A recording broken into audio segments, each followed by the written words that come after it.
নমস্কার বন্ধুরা, কেমন আছেন আপনারা? আশা করছি ভালো আছেন, সুস্থ আছেন। আপনারা কি কখনো প্রেসার কুকারের মধ্যে রুটি বানিয়ে দেখেছেন? জামা কাপড়ের মধ্যে আপনারা ইস্ত্রি বা আয়রনের ব্যবহার করবেন কিসের জন্য? ব্যাগের মধ্যে আপনারা কি কখনো সাবানের ব্যবহার করে দেখেছেন?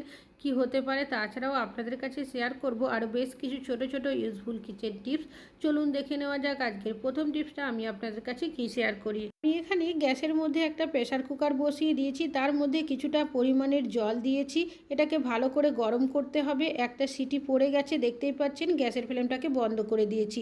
কি কাজে ব্যবহার করবেন? আমরা বাড়িতে জামা কাপড় কম বেশি অনেকেই কিন্তু আয়রন করে থাকি। জামা কাপড় আয়রন করার জন্য ইস্ত্রির ব্যবহার করি, তবে হাতের কাছে যদি ইস্ত্রি না থাকে বা হয়তো অনেক সময় দেখা যায় খারাপ হয়ে যায় বা কারেন্ট চলে যায়, সেক্ষেত্রে সমস্যা হয়। কোথাও যাওয়ার থাকলে বা অফিসে যাওয়ার থাকলে সেক্ষেত্রে দেখবেন সমস্যার মধ্যে পড়তে হয়। তো আপনারা কি করবেন, প্রেসার কুকারের মধ্যে কিছুটা জল দিয়ে ভালো করে গরম করে নেবেন। গরম প্রেসার কুকারটা আপনারা ঠিক যেভাবে ইস্ত্রি করেন ঠিক সেইভাবেই যদি করে নেন, দেখবেন আপনাদের মনেই হবে না যে আপনারা প্রেসার কুকার দিয়ে এইভাবে করে ইস্ত্রি করেছেন। আর এইভাবে ইস্ত্রি করলে আপনাদের কারেন্টেরও প্রয়োজন হবে না। অনেক সময় এমন হয়ে থাকে এমার্জেন্সি রয়েছে আর হয়তো ইস্ত্রিটা খুঁজে পাচ্ছি না, সেক্ষেত্রে এই টিপসটা আপনারা ফলো করবেন, দেখবেন খুব সুন্দরভাবে কিন্তু এইভাবে আমরা আয়রনটা করে নিতে পারি। কীভাবে শার্টের উল্টো সাইডটাও কিন্তু আয়রন করে নিচ্ছি, তবে আমি এইভাবে করে আয়রন করছি বলেই যে আপনাদেরও করতে হবে তা কিন্তু নয়। যদি প্রয়োজন হয় বা হাতের কাছে যদি ইস্ত্রি না থাকে সেক্ষেত্রে এই টিপসটা ফলো করতে পারেন। তাছাড়াও সবসময় কিন্তু করার প্রয়োজন নেই। এমার্জেন্সির পারপাসে আপনারা কিন্তু এই টিপসটা একবার হলেও ফলো করতে পারেন। আমি শার্টটাকে কিন্তু ভাঁজ করে নিয়েছি, দেখতেই পাচ্ছেন কতটা সুন্দর এই শার্টটা আয়রন করা হয়েছে। আশা করছি টিপসটা কাজে আসবে। ভালো লাগলে লাইক করবেন। এখন চলে যাচ্ছি পরবর্তী টিপস। আমরা যখন কোনো জার বা কৌটোর মধ্যে কোনো জিনিসপত্র ঢালতে যাই তাড়াহুড়োতে অনেক সময় বেশ কিছুটা জিনিস কিন্তু সাইডে পড়ে নষ্ট হয়ে যায়। তবে যখনই আপনারা কোনো কৌটো বা জারের মধ্যে কোনো জিনিসপত্র ঢালবেন, একটা কাজ যদি করে নিতে পারেন তাহলে একটু জিনিসও আপনাদের নষ্ট হবে না। আমি এখানে একটা বোতলের কাটা অংশ নিয়েছি। এইভাবে আপনারা যদি বোতলের কাটা অংশটা ব্যবহার করেন, এটা দেখবেন ফানেলের মতো কাজ করবে। অনেকেরই হাতের কাছে কোনো ফানেল থাকে না।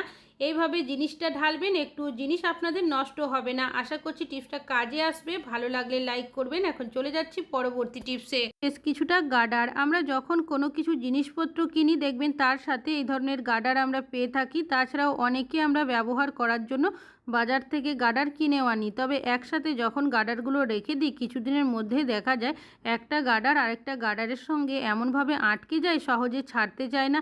জোর করে টানাটানি করতে গেলে গার্ডারগুলোই কিন্তু ছিঁড়ে যায়। সেক্ষেত্রে আপনারা একটা টিপস ফলো করতে পারেন। কি করবেন, গার্ডারের মধ্যে দিয়ে দেবেন সামান্য পরিমাণের আটা। আটাটাকে খুব ভালো করে গার্ডারের মধ্যে মাখিয়ে দেবেন। দেখবেন একটা আটার আস্তরণ হয়ে যাবে, যার কারণে সহজেই কিন্তু একটা গার্ডার আরেকটা গার্ডারের সঙ্গে লেগে যাবে না, এমনকি নষ্ট হবে না। আর এই গার্ডারগুলো চাইলে আপনারা অনেক দিন ব্যবহার করতে পারবেন।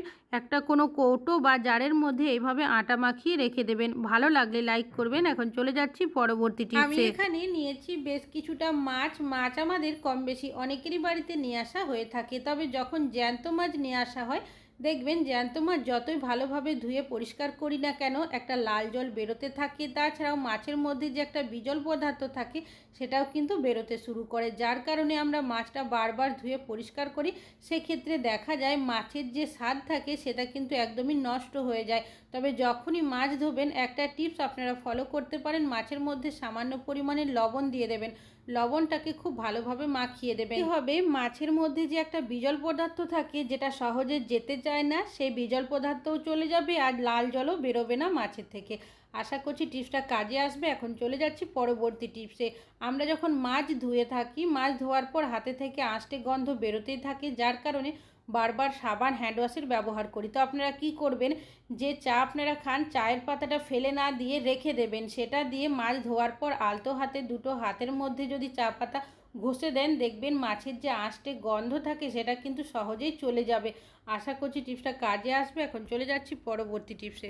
আপনারা কি কখনো জলের বোতলের মধ্যে বেলুন পরিয়ে দেখেছেন? কি হতে পারে? জলের বোতলের ব্যবহার আমরা প্রত্যেকেই বাড়িতে কম বেশি করে থাকি। রেগুলার জলের বোতলের ব্যবহার করার কারণে অনেক সময় বোতলের প্যাচটা কেটে যায়, যার কারণে এই বোতলগুলো যদি ব্যাগে করে কোথাও নিয়ে যায় সেক্ষেত্রে জল পড়তে থাকে, ব্যাগের মধ্যে থাকা জিনিসপত্র ভিজে যায়।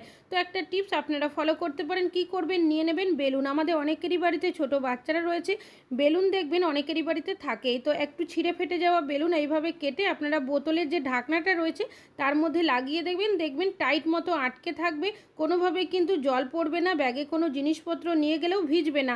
যখন প্রয়োজন হবে খুলে আপনারা জলটা খাবেন, আবার এইভাবে আটকে রেখে দেবেন। আশা করছি টিপসটা কাজে আসবে। এইভাবে বোতলটা আপনারা আরও বেশ কিছুদিন ব্যবহার করতে পারবেন। নতুন কোনো ব্যাগ কিনি, ব্যাগের যে চেনগুলো থাকে সেটা দেখবেন অনেকটাই টাইট থাকে, আর চেন যখন আমরা খুলতে যাই তখন কিন্তু সহজে খুলতে পারি না, কেন কি অনেকটাই টাইট থাকে। আর জোর করে যখন খুলতে যাই অনেক সময় চেনটাই কেটে যায়, বাজারে যেতে হয়, নতুন চেন আবারও আমাদের লাগিয়ে নিয়ে আসতে হয়। তো সেক্ষেত্রে একটা টিপস আপনারা ফলো করতে পারেন। চেনের মধ্যে আপনারা যদি এইভাবে করে সাবান ঘষে দিতে পারেন সেক্ষেত্রে কি হবে, সাবানের একটা লেয়ার হয়ে যাবে চেনের মধ্যে। তারপর আপনারা যদি চেনটা বন্ধ করেন বা চেনটা খোলেন দেখবেন কোনো টাইট ভাব লাগবে না, সহজেই চেনটা খুলতেও পারবেন আর বন্ধ করতেও পারবেন। চেনটা এইভাবে করলে আপনাদের কাটবেও না।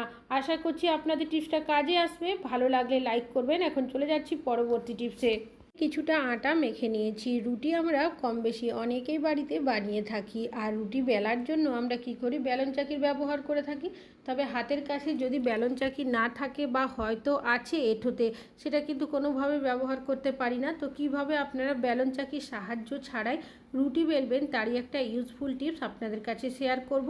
অনেকে এখন চাকরি সূত্রে বা পড়াশুনোর সূত্রে বাইরে থাকে, তাদের কাছে রুটি করার মতো দেখবেন এত কিছু সরঞ্জাম থাকে না। সেক্ষেত্রে আপনারা নিয়ে নেবেন একটা থালা। এবার কিছুটা পরিমাণের আটার গুঁড়ো দিয়ে দিচ্ছি। যে লেচিগুলো বানিয়ে রেখেছিলাম সেই লেচিগুলোই নিয়েছি, হাত দিয়ে চেপে দিয়েছি একটু। এবার এখানে নিয়েছি একটা গ্লাস তো আমাদের প্রত্যেকেরই বাড়িতে রয়েছে। এইভাবে করে আপনারা ধরে হাতের সাহায্যে এইভাবে ঘোরাতে থাকবেন। আমরা যদি এইভাবে করে রুটিটা বেলে নিই আমাদের কিন্তু বেলন চাকির প্রয়োজনই হবে না। এখন চাকরির সূত্রে বা পড়াশুনোর সূত্রে অনেকে বাইরে থাকে, তাদের কাছে রুটি করার জন্য এত কিছু সরঞ্জাম অনেক সময় দেখা যায় থাকে না। তো এইভাবে করে আপনারা কিন্তু খুব সহজেই একটা থালা আর গ্লাসের সাহায্যে রুটিটা বেলে নিতে পারবেন। বেলন চাকির প্রয়োজনই হবে না। কতটা সুন্দর হয়েছে দেখতেই পাচ্ছেন। এবার আপনারা কিভাবে তাওয়া ছাড়াই রুটিটা সেঁকবেন তারই একটা টিপ শেয়ার করব। তো আমি এখানে একটা প্রেসার কুকার নিয়েছি। এখন দেখবেন যেহেতু চাকরির সূত্রে বা পড়াশুনোর সূত্রে অনেকে বাইরে থাকে, তাদের কাছে অনেক সময় দেখা যায় তাওয়া থাকে না, বা বাড়িতেও অনেক সময় তাওয়া হয়তো এঁঠোতে থাকে বা হয়তো খুঁজে পাচ্ছি না। সেক্ষেত্রে আপনারা এইভাবে প্রেসার কুকারের ব্যবহার করতে পারেন। তবে অবশ্যই দেখে নেবেন যাতে গ্যাসের ওপরে রাখার পর কিছুটা গ্যাপ থাকে। এবার যে রুটিটা আমি বেলে নিয়েছিলাম সেটাই নিয়েছি। যখন প্রেসার কুকারটা একটু গরম হয়ে যাবে রুটিটাকে দিয়ে দেবেন। তারপর আপনারা কি করবেন, উল্টো পাল্টা করে এইভাবে সেঁকে নেবেন। ঠিক যেভাবে আপনারা তাওয়াতে রুটিটা সেঁকেন ঠিক সেইভাবেই সেঁকে নিতে হবে। তবে এইভাবে কিছুক্ষণ সেঁকে নেওয়ার পর চাইলে আপনারা রুটি সেঁকা দিয়েও সেঁকে নিতে পারেন যদি থাকে, আর যদি না থাকে সেক্ষেত্রে আপনারা ঠিক যেভাবে তাওয়াতে রুটিটা সেঁকেন ঠিক সেইভাবেই কিন্তু প্রেসার কুকারের মধ্যেও একটা তাওয়ালের সাহায্যে এইভাবে চেপে চেপে আপনারা সেঁকে নিতে পারেন। আর দেখতেই পাচ্ছেন রুটিটা কতটা সুন্দর ফুলতে শুরু করেছে। আশা করছি আপনাদের হাতের কাছে যদি তাওয়া না থাকে প্রেসার কুকারের ব্যবহার আপনারা এইভাবে করতে পারেন।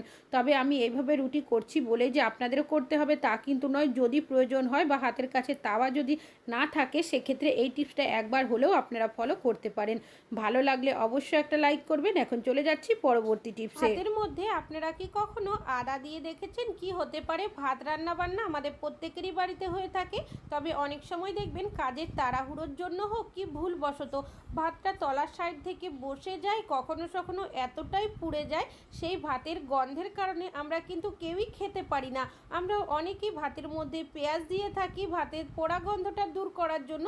তবে যদি আমরা নিরামিষ খেয়ে থাকি সেক্ষেত্রে পেঁয়াজের ব্যবহার কোনোভাবেই করতে পারি না। তো আপনারা কি করবেন, নিয়ে নেবেন আদা। আমি এখান থেকে 2 টুকরো আদা খোসা ছাড়িয়ে নিয়েছি। এবার গরম ভাতের মধ্যে আদার টুকরো দুটো এইভাবে করে দিয়ে দেব। আদাটা দেওয়ার পর সাথে সাথে ওপর থেকে একটা ঢাকনা দিয়ে রেখে দেবেন 10 থেকে 15 মিনিটের জন্য। 10 মিনিট পর আমি এটাকে খুলে নিচ্ছি। আর এখন কিন্তু আদা দেওয়ার কারণে যে ভাতের একটা পোড়া গন্ধ ছিল সেটা কিন্তু এখন অনেকটাই চলে গেছে। তবে এই যে আদাগুলো রয়েছে এগুলো কিন্তু ফেলবেন না, রান্নায় ব্যবহার